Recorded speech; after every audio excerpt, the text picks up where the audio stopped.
Renting gives you shelter. Owning gives you shelter, stability, and security. Moving forward with the Decker team. Moving forward together with the Decker team. We are delighted that we've created for you free access to over 703 Life's Inside Track episodes where we share insider tips, making house home, and building wealth wisely through real estate. And right now, we're in week number 5, or are we even on 6? I think we're on episode number 6 in the middle of the show where we are doing the wealth formula expanded. And now we're talking about how to use our money, leverage the right way for ownership in real estate to get even more out of the money that we have. And we're in week 6 of 8 of the wealth formula expanded. And we're really learning from Zane as he teaches Sarah and David around some of the financial principles that are like gravity, you know? Gravity, whether you believe in it or not, if you jump off a chair, you're going to go down. It's truth. Truth is truth. Yeah. Whereas, or the same as some of the principles, the financial principles are like gravity. If you work against them, they will drag you down. If you work with them, they will pull you up. But understanding them is very important. So Zane is talking to Sarah and David, and he's saying, well, purchasing your first home is a great thing. And he demonstrates how leverage works when you're buying your first home because, you know, if you're putting 5% down or 20% down, the point in the book, he's talking 60,000 down and 300 purchase.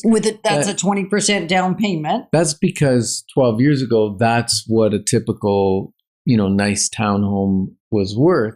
Now you'll buy it for 600, maybe 700 if it's a really nice one.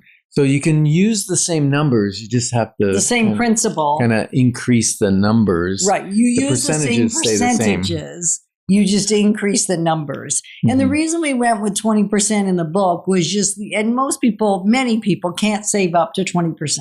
But what we're seeing more and more and more is that parents are gifting, I'm going to say regifting, but gifting in advance part of their inheritance to help with a larger down payment so that the monthly payments are lower and they're able to buy more house when they start. Right? So we're seeing more and more of that. But maybe you will have to do 5% down. Regardless, when you call us for a clarity call, we'll work out the numbers based on your scenario. You just go to the deckerteam.com website, and if you're saying, yes, it is time for me to own my first, and maybe it's not your first home, but that's the primary thing we're speaking to right here in this particular segment, right? But we'll still talk to you on the clarity call about any purchase.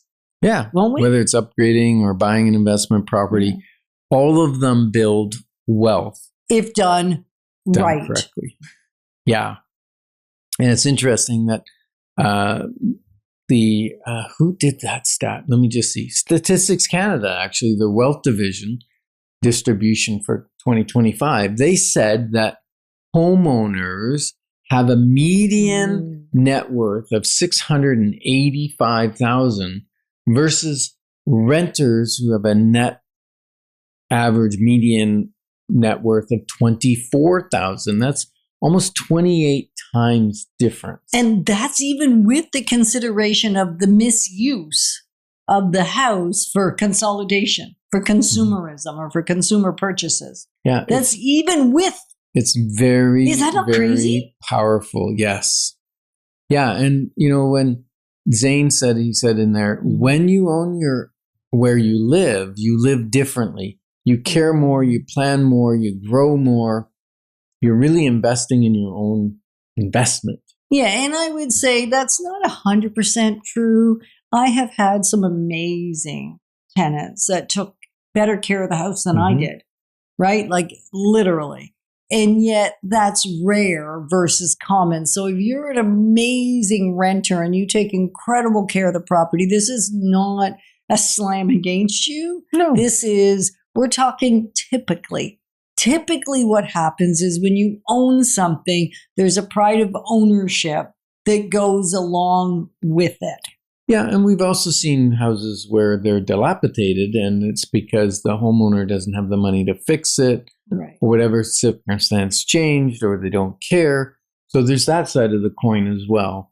But historically, and the majority of properties that are owner-occupied, people live a little different. They do. We've been out showing power of sale properties because there seems to be a little more of them than there was in the marketplace. And I think the reason for that was the height of the pricing in COVID and the low interest rate. So those two things fit together where people now unfortunately got in over their heads. They maxed out at the low interest rate.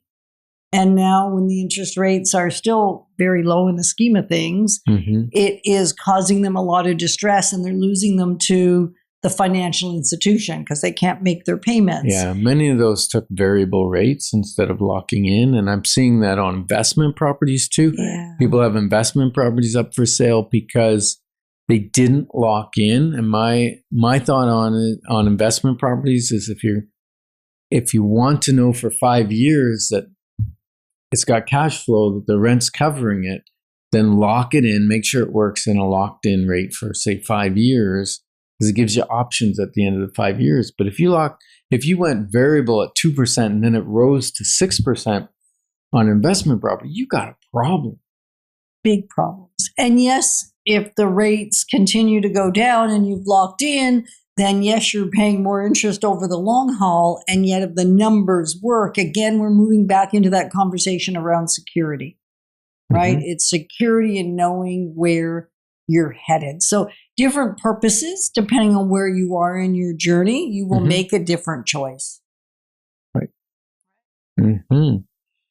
Yeah. And again, we talked about it in the first session, but just to reiterate, as the house builds wealth for you, because you're leveraging the bank's money, and housing typically goes up 4 or 5% on average. If you take a 10 or 20 or 30-year chunk, about 4 to 5%.